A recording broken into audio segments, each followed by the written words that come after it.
Long live the FA Cup. The FA Cup magic will never die. It's been a crazy weekend of cup football. Let's get into it. So the first quarter-final was Manchester City 4, Liverpool 0. What a statement from Man City. To beat Liverpool by 4-0 is just absolutely incredible. They completely played Liverpool off the park. And it's funny because it looked like going into half-time it was going to be goalless. And if you're Liverpool, you probably take that considering the form you've been on and how your season's gone. But then, of course, Virgil van Dijk, who I've got to say, he has been so off it this season. For his standards, obviously his standards are higher than most centre-backs in world football. He has been so poor this season. Like, genuinely so poor. And obviously Mo Salah's leaving Liverpool at the end of the season.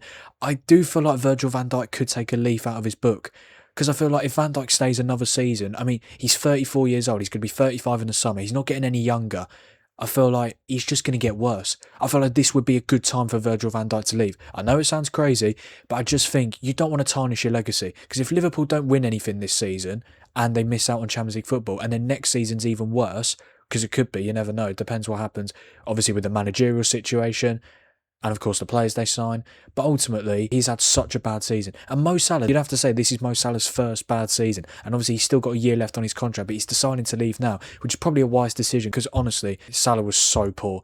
I think the penalty miss topped it off, but ultimately, that miss in the first half took about 10 years to strike the ball. I know he had quite a lot of time, but like, why are you taking so long? Why are you waiting for Kusanov to get back up and then make a tackle and then the shot went out for a throw-in? It looks like it could be a very sad way for him to end his Liverpool career. They could miss out on Champions League football. They've got PSG in the Champions League quarterfinals. It's very, very likely they will go trophyless this season, and they could miss out on Champions League football, which would be a disaster season, especially for Salah to leave as well. I mean, Mo Salah, for what he's done for Liverpool, you want to leave on a high. Even if it's winning just like a Carabao Cup or something like that, or just getting into the Champions League, that would be a decent way to finish. But ultimately, they might not get either. Obviously, he's had a bad season as well, but yesterday I think just summed it up. That chance in the first half and then missing the penalty. Liverpool 4-0 down at the time. I mean, a comeback was never going to happen, but at least a little bit of pride. Get yourself on the score sheet. No. James Trafford, brilliant save. Obviously, made his England debut in the international break as well. He's proven to be a fantastic backup goalkeeper. But I do feel like he's definitely good enough to be a starter at another Premier League club.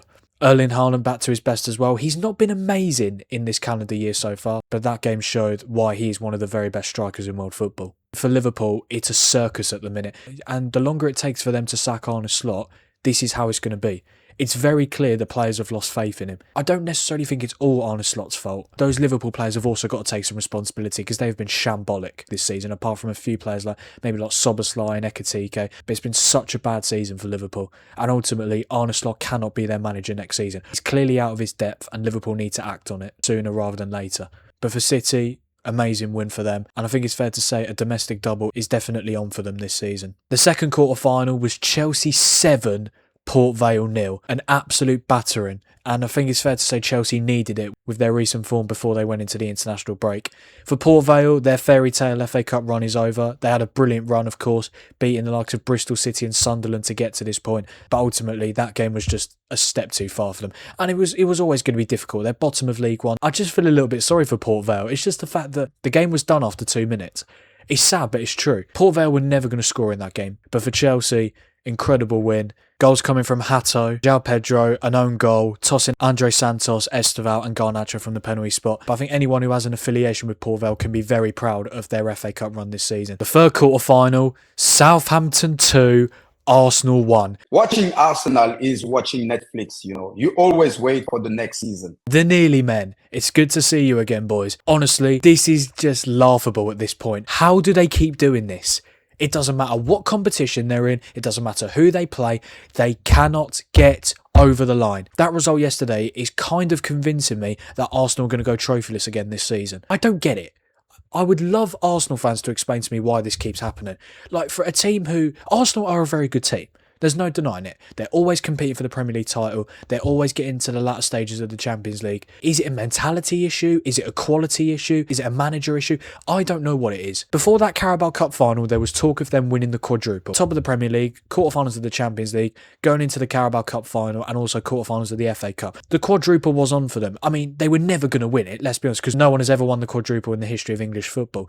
But it was still on for them theoretically. But then within 2 weeks, you lose the Carabao Cup final to Man City at Wembley, and then you get knocked out by Championship Southampton in the quarterfinals of the FA Cup. If that's not embarrassing, I don't know what is. Obviously, Southampton took the lead through Ross Stewart. I don't know what Ben White was doing. That was awful defending. But for Southampton to go into half-time 1-0 up, that was incredible for them. Victor Gyökeres comes off the bench and scores, and you're thinking, right, Arsenal should get the job done. But no, Southampton, they didn't give up. They believed that they could go on to win this, and they did. Shea Charles with the winner. And Southampton, who obviously last season had such a tough season in the Premier League, only getting 12 points. But there's a good chance, especially with their form in their last 15 games, they could be playing Premier League football again next season. And they've got an FA Cup semi-final at Wembley to look forward to as well.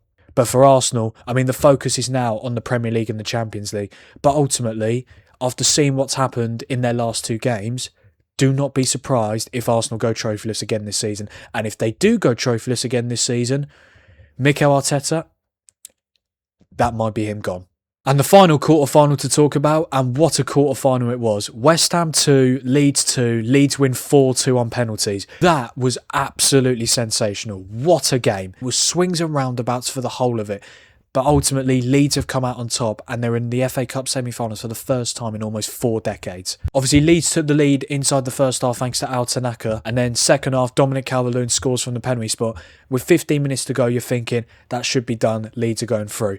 But then, of course, stoppage time. There was 11 minutes added on, and you're thinking, if West Ham can get a goal back early in stoppage time, you never know. And that is exactly what they did. 93rd minute, Mateus Fernandes scores, Jarrod Bowen hitting the post, it comes out to Fernandes who scores the rebound, and then 3 minutes later, Axel Disasi of all people, scoring an unbelievable goal to send the London Stadium into bedlam. And I think it's fair to say extra time, absolute cinema. It was incredible. It looked like it was going to be 3-2 West Ham inside the first minute of extra time. I don't know what Lucas Perry, the Leeds goalkeeper, was doing. He comes out of his box, headers the ball in the air, and then Castellanos finishes it. Castellanos celebrated, thinking that he gave West Ham the lead, but then, of course, he was offside. The goal was ruled out. And then West Ham had another goal ruled out for offside, this time from Pablo. And it was literally like the first West Ham goal. Jarrod Bowen has a shot from outside the box. It hits the post. It comes out. And this time it was Pablo who scored the rebound. But he was offside as well. It was just complete drama from the moment that West Ham got a goal back to the end of extra time. And then, of course, the story we have to talk about. 20-year-old Finlay Herrick, who hadn't played a game for the club and earlier in the season had been on loan at National League side Boreham Wood. And next thing you know, he's coming on for a penalty shootout in an FA Cup quarter-final to send West Ham to Wembley. And he actually saved the first penalty of the penalty shootout. It wasn't a great penalty from Joel Piroe, but what a moment that must have been for him. But unfortunately, Jarrod Bowen and Pablo missed in the penalty shootout, and Leeds scored the rest of their pens. Not Herrick's fault. I mean, he made the save for the first one, almost saved 2 penalties. He was very unlucky. And obviously the one that won it, Pascal Struijk's penalty, off the post and in. It was heartbreak for West Ham because they did so well to get it back from 2-0 down to 2-2 with 2 goals in stoppage time. Had 2 goals ruled out for offside in extra time, and then you lose the penalty shootout. And ultimately, penalties is a lottery. And Leeds have come out on top, and they will be playing in the FA Cup semi-finals for the first time in 39 years. The semi-final draw was made just after the game had finished, and the 2 semi-finals at Wembley in 3 weeks' time are Chelsea against Leeds and Man City against Southampton. It's a great opportunity for Leeds and Southampton. Obviously, Leeds 15th in the Premier League right now, trying to stay up. Southampton 7th in the Championship, trying to get into the playoffs to try and get promoted to the Premier League at the first time of asking.